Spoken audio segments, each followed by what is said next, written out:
I'll just say hello and welcome to everyone joining this afternoon for this seminar. My name is Richard Millar. I'm the head of adaptation at the Climate Change Committee and playing the role of chair for the seminar today. So just to introduce the session today and the housekeeping at the start. So if we could move on to the next slide, which shows our schedule for this afternoon. So we only have one speaker for you this afternoon, which is Richard Chandler from University College London, who's going to speak on EuroCORDEX-UK guidance for, on enhancing the regional UKCP18 projections.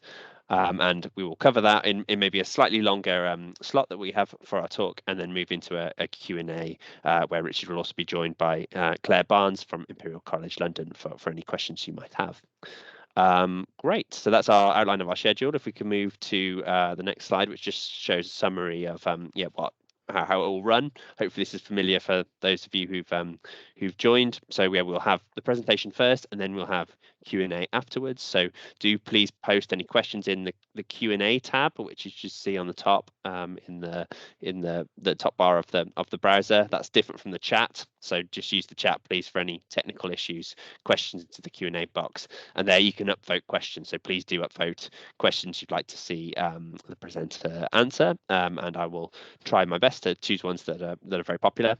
Attendees will remain muted. So don't expect to speak. Please use the functions there to communicate your questions. And this webinar is being recorded. So just a warning for anyone who feels like they need to know that. And we will share this afterwards on the Met Office Science and Services YouTube channel. Technical difficulties, there's a web address there outlined, so please make a note of it if you think you need to use that, and do either fire a message to that or the chat function if you're having any problems. Great, so that all sounds good. So I think with that, I will pass to Richard, and I'll introduce Richard very briefly before handing over to him. So Richard is a professor in the Department of Statistical Science at University College London, where he has worked since completing his PhD in 1994. He has extensive experience on developing and applying statistical methods for the environmental sciences, and has led large multidisciplinary research projects focused on natural hazards, risk and uncertainty. Particular interests include the analysis of time series and space-time data, with application areas including hydrology and the impacts of climate change. Other areas of interest include the assessment of uncertainty when interpreting model outputs. So thank you very much, Richard, for coming in and talking to us today. So the floor is yours. Over to yourself. Thank you very much, Richard, and thank you everybody for coming. So as you can see on the slide here, this is joint work with Claire, who is on the call and on hand to answer any difficult questions you might have at the end, and also Chris Briley, who isn't and can't. The work we're going to be talking about is funded under the UK Climate Resilience Programme, and it was essentially intended to supplement the regional component of the UK's climate projections, the regional component being the component run by climate models at the highest spatial resolution, which I think the regional component of UKCP18 many of you will be familiar with. It's widely used, but it is based on a limited set of climate models, and hence might not sample the full range of possible futures and possible uncertainty. At the same time as UKCP18, there are other international efforts at developing regional climate projections for Europe, which in this context actually does include the UK. So the EuroCORDEX experiment is the most well-known of those international efforts. So what we've done basically is to take the results of those international efforts and make them available for the UK in the same format as the existing UKCP projections, and you can download them from CEDA. Those of you who are familiar with UKCP18 will probably recognise that interface. If you put EuroCORDEX as a search term in CEDA, you will find the data that we're talking about today. So what we're going to be doing is just looking a little bit at this quite large new data set and thinking about how a user might go about trying to find some useful information in this new data set to supplement maybe their existing analyses that they've done using the UK climate projections. To give a very quick summary then, the EuroCORDEX UK dataset contains 64 different projections of climate for the UK. Each one is produced by coupling a global climate model at coarse spatial resolution with a regional climate model at a high spatial resolution. There are either 6 or 10, depending on how you count, global climate models represented in the ensemble, and there are 10 regional climate models. That contrasts with the UKCP18 ensemble, where there are 12 separate projections in there, and they are all produced using variants of the same global and regional models. Importantly, EuroCORDEX UK is the data that we provide on CEDA is in an identical format to what you're already used to using for UKCP18, so the data products can be used entirely interchangeably. Before you get to CEDA, though, and start downloading large data sets, you might want to know what is available, and that's really what is going to be the focus today. And the main tool is a plot explorer that we have developed, and that's linked from the EuroCORDEX UK page. If you show this QR code to your phone, it will take you to the main project page, which looks like this. If your phone's at the bottom of your bag and you can't find it, you could try Googling UCL EuroCORDEX UK instead. So this is a screenshot of the main EuroCORDEX UK project page, and there's a link to the plot explorer, which we're going to be looking at today under the quick links there on the right-hand side of the page. The QR code here will be on every subsequent slide in case you do find your phone at the bottom of your bag. When you link to the Plot Explorer, this is the interface that you get. There's some documentation at the top there, and there are some drop-down menus here that are used to select the plots you want to look at, and we'll come back to those shortly. We thought it might be quite helpful to do this presentation from the perspective of a user who has got a particular question in mind. And Carol McSweeney very kindly gave us this use case of somebody who basically is interested in changes by the 2080s in the number of cooling degree days across the UK for application in health settings. Most of you will probably know what cooling degree days are, but if you don't, the basic idea is that cooling degree days are a measure of the need for cooling due to high temperatures. So below some temperature threshold, you don't need energy, for example, for cooling, but as temperatures increase over that threshold, you need more cooling is needed. So cooling degree days is a measure of the total amount, kind of duration and intensity of temperatures over a threshold during a year. That's all we need to know about that. Carol's user has already done an analysis using UKCP18, using the UK Climate Risk Indicators tools. There's a link to the website here. Some of you may be familiar with this. It's a really excellent website, actually, developed by Nigel Arnell and colleagues at Reading. And this user has done that and now has learned about EuroCORDEX and wants to know whether they need to perhaps supplement their existing analyses to take account of the new information that is available. There are some caveats about this particular use case and about the UK Climate Risk Indicators website. There's nothing wrong with the Climate Risk Indicators website, but it's not directly comparable with the EuroCORDEX-UK website. There are some differences of definitions and of periods, etc. So it's not possible to directly compare information you get from this website with information that you get from the EuroCORDEX Plot Explorer that I'm about to talk about.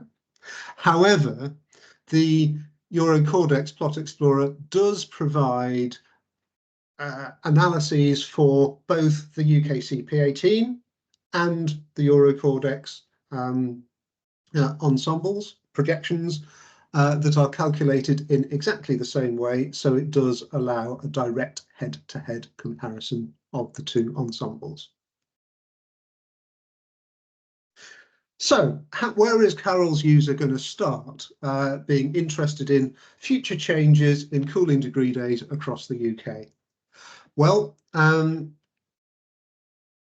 one thing they might want to do is just produce maps showing, averaging over all of the ensemble members, what does the mean change look like? So, sorry, I should now point out this is a screenshot of the Plot Explorer interface. So here on the left-hand side, you choose the quantity you're interested in, which here is cooling degree days. The next drop-down menu here shows the plot you want to look at, and we're going to be looking at maps of the ensemble mean. The next one is the spatial resolution of the data we want to look at. I think there's no, that's only got 12 kilometre there.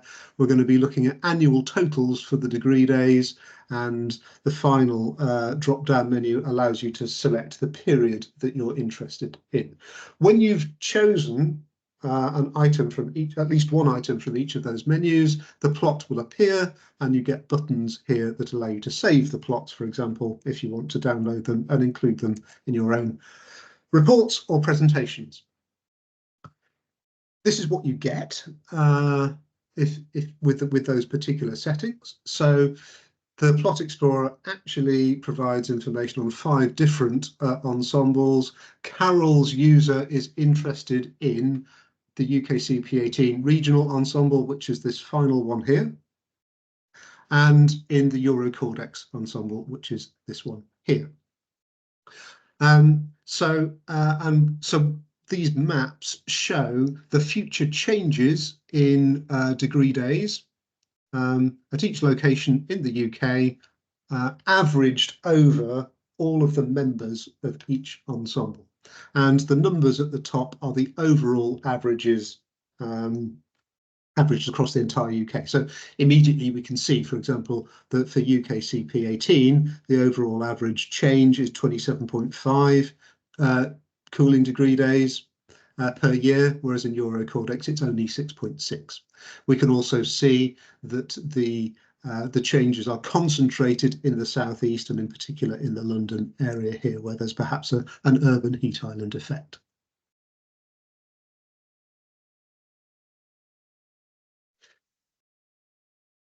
Those maps show just averages, are basically averages across the complete ensembles. So for EuroCORDEX, it's the one map is an average of 64 different projections. For the UKCP, it's an average over the 12 members there. We might want to get a sense of how much variability there is within the ensemble as well. To do that, to start with, it is perhaps helpful just to look at some rather simple graphical displays, some box plots of the overall changes within the ensembles.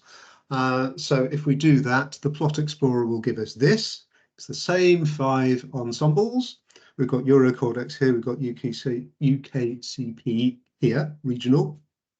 Okay, so what we're showing here is each point represents one ensemble member, and the value shown is the UK averaged change in degree days by 2050 to 2079. Okay, so we've got 12 points here for the UKCP, corresponding to the 12 members in that ensemble, and we've got 64 points here in EuroCORDEX. And what we can see is that the distribution of projected changes in the EuroCORDEX ensemble is really quite different from the distribution in the UKCP ensemble. Although, if you look, you can see that there are a handful of EuroCORDEX ensemble members that do agree, and that handful all are represented using a cross symbol, and that cross symbol indicates that these members were all driven by the HADGEM2 GCM. Okay. So there is some overlap between EuroCORDEX and UKCP18, but that overlap is largely attributable to runs that are driven by this one Hadley Centre global climate model. Okay, so at this point, Carroll's user has discovered that the projected changes in cooling degree days tend to be rather smaller in EuroCORDEX than in UKCP18, and Carroll's user has learned that the runs in EuroCORDEX driven by HADGEM tend to be at the high end of the projections in EuroCORDEX. Carroll's user might now want to look at the detailed information in those two ensembles. So they might want to produce maps of the individual ensemble members, and you can see those are the plot types they've chosen here in the Plot Explorer. Okay. Now, ignore the maps you get for UKCP 18 look like this. Ignore the top row. The top row here are the 12 ensemble members. They are the maps obtained from the global climate model used to drive the simulations. We want to be looking at the regional maps, which are the bottom row. We've got 12 maps there. These are the individual ensemble members in UKCP18, and you can see that each ensemble member projects a greater or lesser increase in degree days in the future. Again, the changes are most substantial in the southeast. But I think you'll agree that each of these maps looks pretty much like it's the same spatial pattern, but just to a greater or lesser extent, scaled, if you like, to a greater or lesser extent. We'll come back to that later. What about EuroCORDEX? Well, if we produce maps of all of the EuroCORDEX ensemble members, they look like this. And I think you might reasonably say that Carroll's user is going to be a bit daunted by that array of maps, because you can't really see very much there, except maybe there's a kind of vertical line of warm maps here. These are this column of maps here consists of all the ensemble members that are driven by HADGEM, the GCM with the cross symbol earlier on. But it's pretty difficult, I think, to see very much here. And if Carroll's user wanted to choose some representative ensemble members from EuroCORDEX-UK, I think they would have some difficulties just based on looking at those maps. So what we might want to do is to find a more compact way of displaying that information that allows Carroll's user to make sense of this ensemble a little bit more easily. The approach that we have developed for doing this, we call ensemble principal patterns, and the intuition is explained best perhaps by going back to the UKCP ensemble. So if you remember, when we looked at the 12 ensemble members there, they looked like essentially scaled versions of the same overall spatial pattern. And this is basically the intuition. So what we're going to do is we're going to try and find spatial patterns that look like this and which we call ensemble principal patterns, where you can take multiples of them, add the multiples to the ensemble mean, and reconstruct the individual ensemble members with high accuracy. This style of doing mathematics is Claire's. I think it's a fantastic way of presenting really quite complicated mathematics. So remember that these maps, the shades of red represent different numbers. So this map here is a collection of numbers, so we can multiply it by 0.6. And it turns out that if we do that, we can reconstruct ensemble member 13 pretty accurately. How accurately? Well, to find that out, we can choose the UKCP18 EPP's plot type from the Plot Explorer. Okay, and what we will get is a set of maps looking like this. Okay, so this is for the UKCP18 regional ensemble. We've got the ensemble mean change that we saw before. This is the map that you saw on the previous slide, where we were adding a multiple of 0.6 of these things to the ensemble mean to reconstruct a particular ensemble member. And at the top here in this plot, it says that this particular pattern accounts for 98% of the variation in the UKCP18 regional ensemble. Another way of saying that is that if you try to reconstruct all 12 ensemble members just with multiples of this map, your error is only going to be 2%, the total variation in the ensemble. So it's going to give you highly accurate reconstructions of the individual ensemble members. So what are the multiples, the scaling factors, if you like, that you need to multiply this map by in order to reconstruct the original ensemble members? Well, they are called scores, and this plot here shows the scores associated with each individual ensemble member. So ensemble member 13, which is the one we were looking at before, has got a score of 0.6 on the first ensemble principal pattern. And that is the most extreme member of the ensemble in that respect. At the other end of the scale, you've got ensemble member 12 with a score of minus 0.5. So if Carol's user had selected two members of UKCP18 to span the range of the ensemble, the projections, sorry, that user would probably have chosen members 13 and 12. Now, you might think that that is a bit of a sledgehammer to crack a nut, because if we go back up to the maps here, it's pretty clear. Here's ensemble member 13. It's clearly has the greatest change, and ensemble member 12 has the smallest change in the future. That's pretty obvious. Okay. Nonetheless, I wanted to go through that derivation for that development for the UKCP ensemble, because I think it gives the intuition quite nicely, which helps when we get on to the EuroCORDEX ensemble, which is more complicated. To select members from the EuroCORDEX ensemble, it's more complicated because we've got to figure out which GCMs are we going to use, and also which RCMs are we going to use. One question that you might start with is to say, well, let's have a look at a map of the ensemble standard deviation. So at each location in the UK, how much variation is there across the EuroCORDEX ensemble in terms of projected changes in cooling degree days?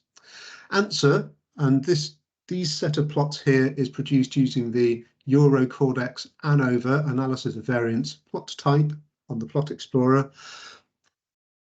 This is the standard deviation. In Scotland, the ensemble standard deviation is close to 0. So all of the EuroCORDEX UK members are projecting pretty much the same change in cooling degree days in Scotland.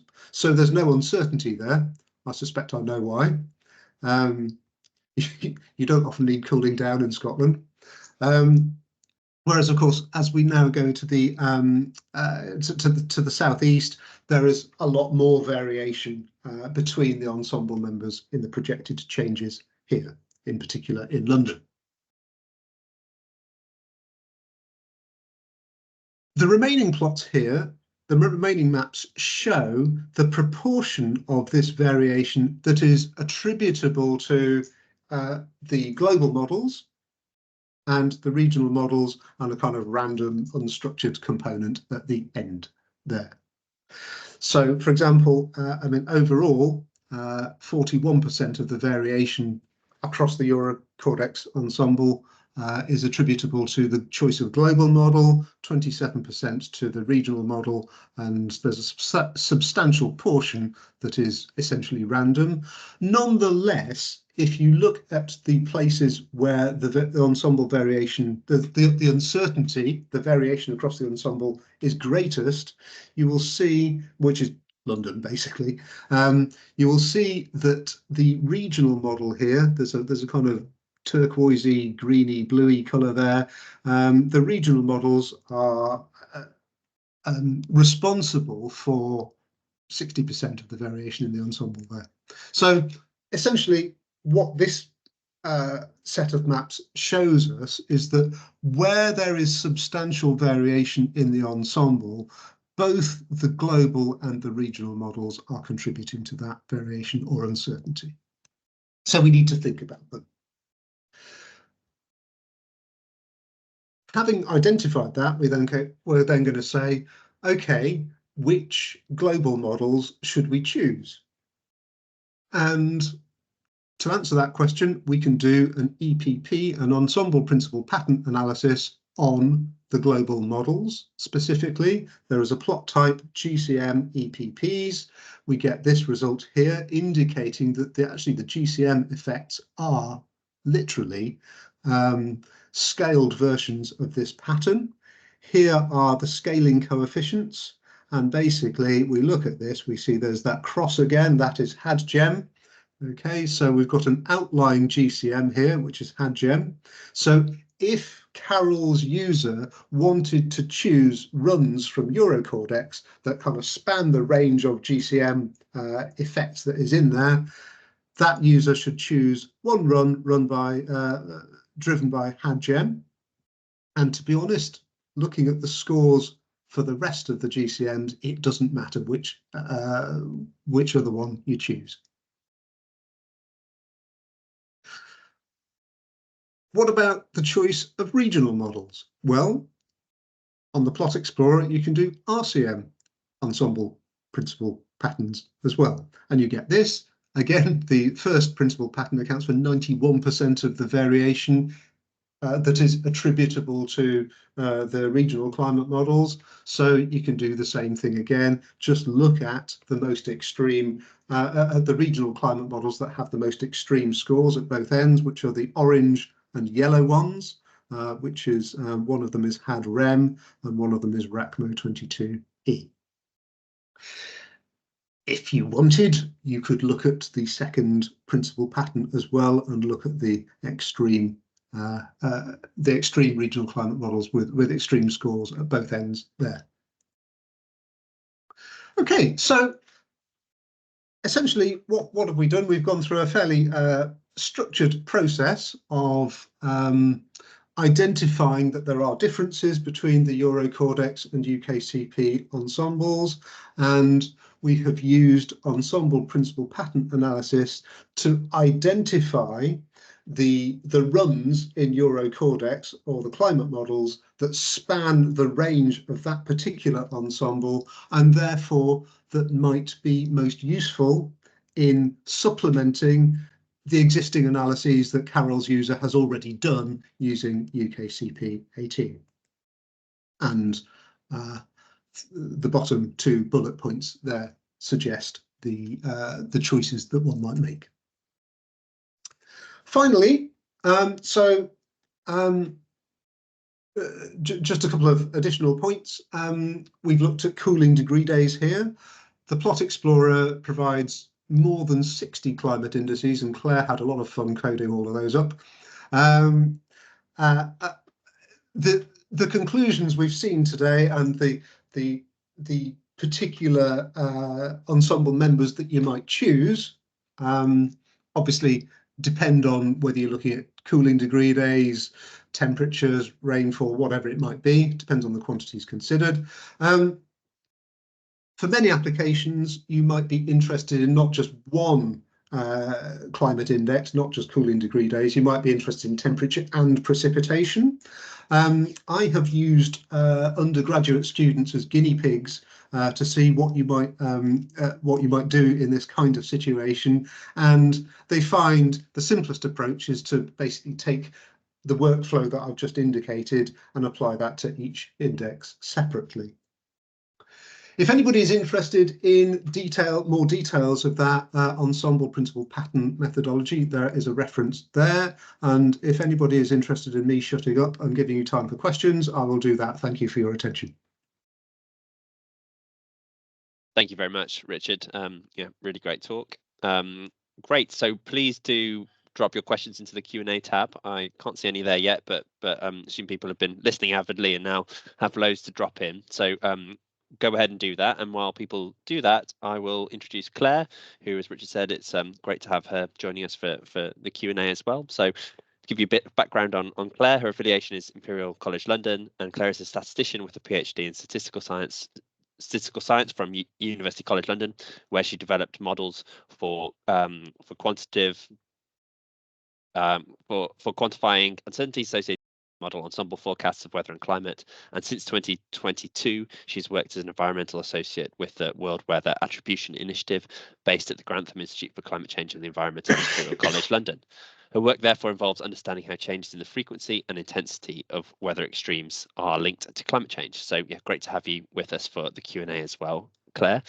So please do go ahead and drop your questions in the chat. And while that is happening, so giving people a second just to put some in upvote ones that you're particularly interested in, I'll take the chair's prerogative to start with the question. So could I ask to both Richard and Claire, the EPPs that you showed, do you have an ability to link that to a physical intuition of what those mean? I mean, I was struck with looking at, I think both for UKCP18 and EuroCORDEX, that the first EPP looked like the ensemble mean, which I think tallied with what you said, and the second one seemed to be a sort of east-west shift of the cooling degree days. So are you able to link those to what they mean physically, or are they kind of, would you say they're just largely sort of statistical patterns that explain that variation?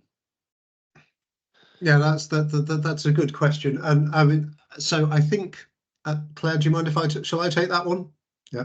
I think they are designed purely to extract the kind of dominant modes of variation that you see in the ensemble. So there's nothing explicitly physically motivated about the way that they are defined. In this particular exact use case that Carol gave to us, I don't think there's much. I mean, it's basically just the first EPP explains everything. We have seen examples where, for example, EPPs pick out urban heat island effects and things like that. So there are examples where the methodology can reveal structures in the ensemble that might be helpful to modelers or to people who understand the way that models have been set up, and might help them to say, these perturbations to the physics in the model led to an enhanced urban heat island effect, or whatever it might be. So you can do that, but ultimately they are purely descriptive patterns that simply try and characterize the variation in the data. Thank you very much. Oh, go on, Claire, sorry. Just a kind of a further comment on that. I think in the plots that Richard has shown, we very much see that the first ensemble principal pattern tends to just be a kind of a linear scaling with temperature, essentially. So, or whichever kind of factor you're looking at. So that tends to just capture the effect of warming, essentially, because at the moment we are looking at EPPs over a change from the present to a future period, to a fixed time period, and obviously you've got different rates of warming in those models. That tends to be what they pick up. There is also the facility on the Plot Explorer to look from 1 to 2 degrees of warming, and in those cases you don't tend to see that kind of flat warming effect in the first ensemble principal pattern, so you may see more interesting altitude features, kind of lapse rates, orography, urban heat islands, and that kind of thing. So it's worth kind of playing around to see how much of the EPPs are picking up just a linear scaling with global mean temperature almost, or with warming rate, I suppose, more accurately, and how much is an actual difference in the kind of physics, I guess. Thank you both. Yeah, that was really useful. Great. Okay. So some questions are starting to come in. Please keep them coming in, everybody. So I'll ask the first question which came in, which was from Alison Kay, and the question is: how would you combine GCM and RCM choices from EPP analysis?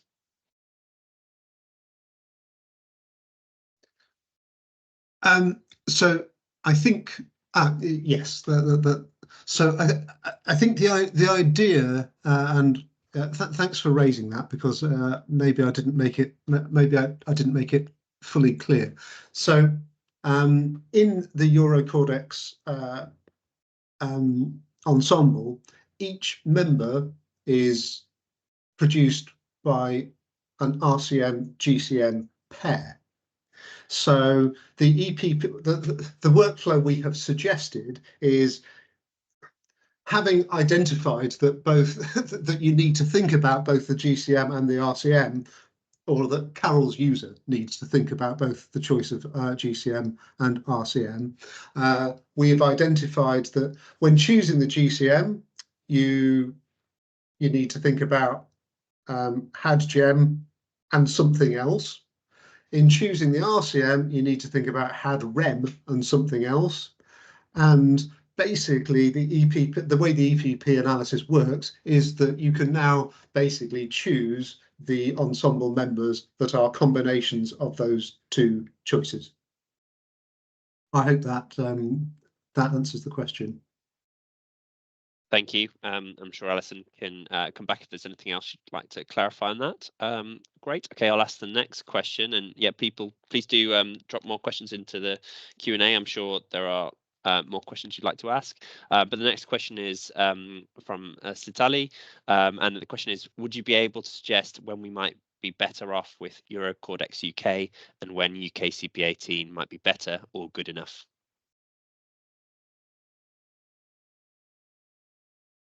Claire, you look as though you like that question. Do you want to take it? I know, I fear that question. I think they're just different ensembles that do different things, and we don't know which of these climate models is going to be the best choice to represent the future climate. We don't know which warming rates are most accurate. You know, there are so many uncertainties. I think the important thing is to try to consider as many candidate models as we can, rather than saying one is necessarily better. Yeah, it's just a potentially politically charged question, which is why I was laughing. Yeah, Richard, anything to add? I don't think so. I mean, I suppose the thing is, you know, these climate models represent our best available scientific information on the future climate of the UK.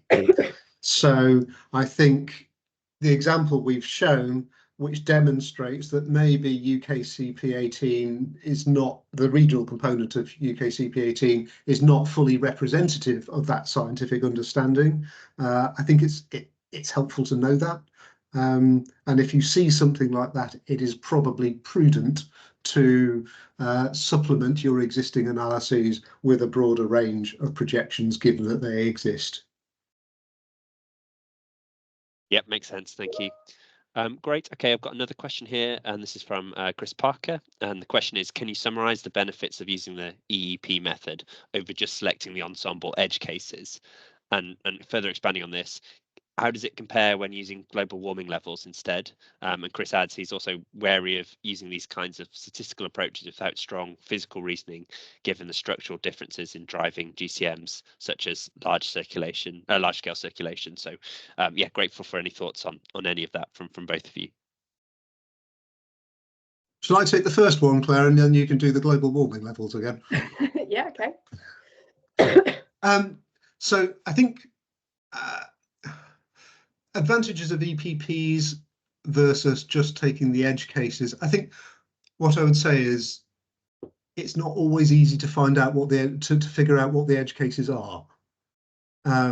So for the UKCP ensemble, it's pretty obvious. You've got those 12 maps, and one is warmest and one is coolest. That's really obvious.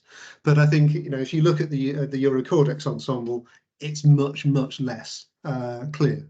And I mean, actually, the example that we've looked at today with the cooling degree days is one of the clearest that there is. If you start looking at precipitation and things like that, where actually there's a lot of regional variation and there's really some very complex structures there, it is hard to find the edge cases. So I would almost say that the purpose of the EPP analysis is designed to tell us which are the edge cases. In a context where the data consist of very complicated spatial maps. Yeah, Claire, over to you for the global warming levels. Well, there was a point on global warming levels, and there was a point on relating them to physical mechanisms as well, I suppose. So yeah, in terms of the global warming levels, I think, as I said earlier, when you look at changes between two fixed time periods, the first EPP is usually dominated by the effects of the different rates of change between the different GCMs, essentially. And so if you want to understand kind of the effect of the changes in parameterizations and the actual changes in the models, looking between fixed warming levels can give you a different perspective on that.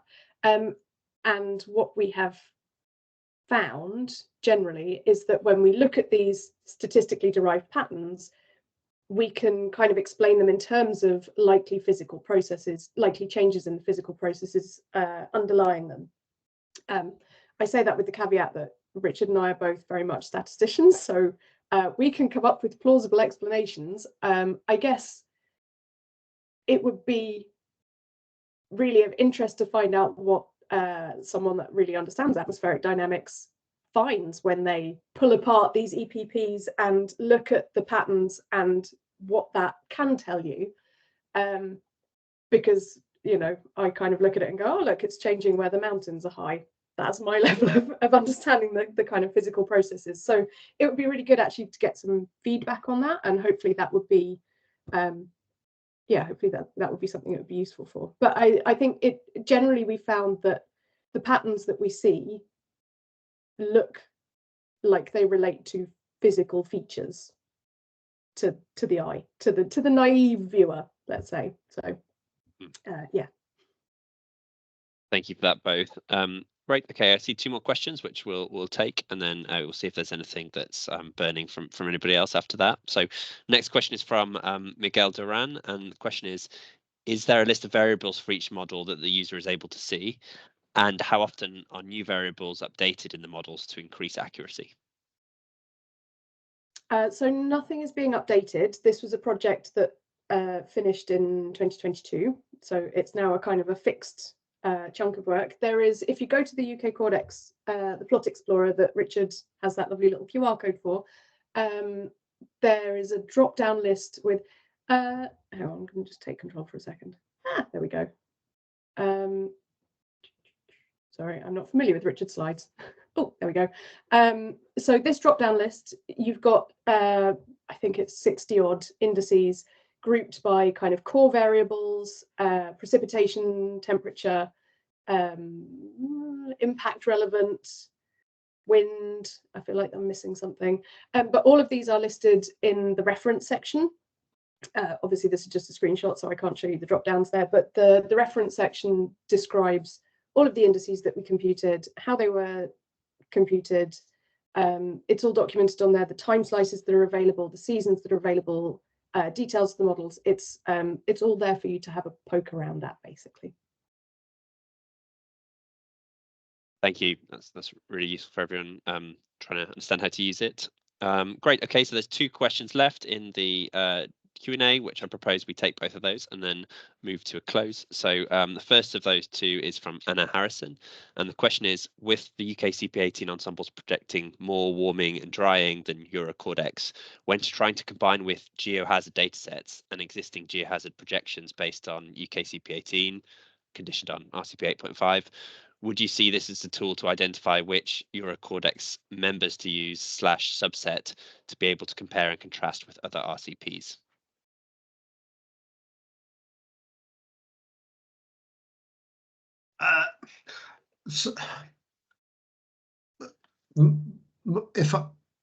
My interpretation of that is that the focus is that the other RCPs, is that so we have not looked at other RCPs because UKCP18 doesn't, or the UKCP18 regional doesn't. So I can't. We haven't done pre-packaged analyses of EuroCORDEX for other RCPs. We'd have to go back to the original EuroCORDEX data to redo all the regridding, etc., in order to do that. So I can't answer that question because I don't know, because we haven't done the work. I'm sorry. No, that's very fair. It's always fair to not be able to answer it because you haven't done the work than trying to. So yeah, maybe Anna, if there's anything else you want to clarify on that, feel free to, I'm sure, follow up with Richard and Claire on if there's any other bits of your question there that you want them to speak to. Great. Okay, so we'll have a final question, and this is from Nikki Van Dyke. And the question is saying it's helpful to know where UKCP18 products are not representing the full breadth of scientific uncertainty, so that it can be factored into decision making about the use of climate data. But I do wonder about the capacity of users to interpret this information and apply it. Is there or are there any plans to publish guidance on how to make decisions based on this additional data?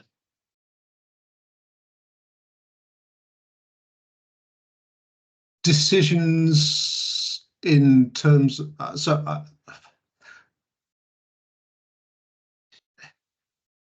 if you mean, for example, policy and planning decisions, then I think we haven't.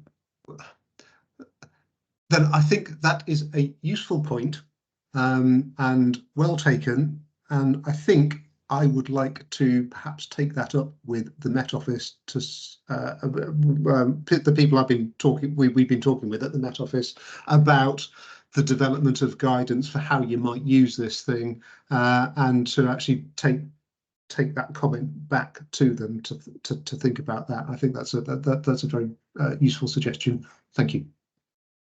Yeah, that sounds like a useful way forward out of that. So yeah, thank you, Nikki, for raising that. Great. Okay, I think that rounds us out. So yeah, thank you again to Richard for the talk, and for Richard and Claire for engaging with all the questions, and for everybody for putting forward what they'd like to question the presenters on further. So I think that brings us to the end of this session. I expect we might have a slide possibly on identifying when the next session is, just for people's diaries. Just question to the Met Office team on that.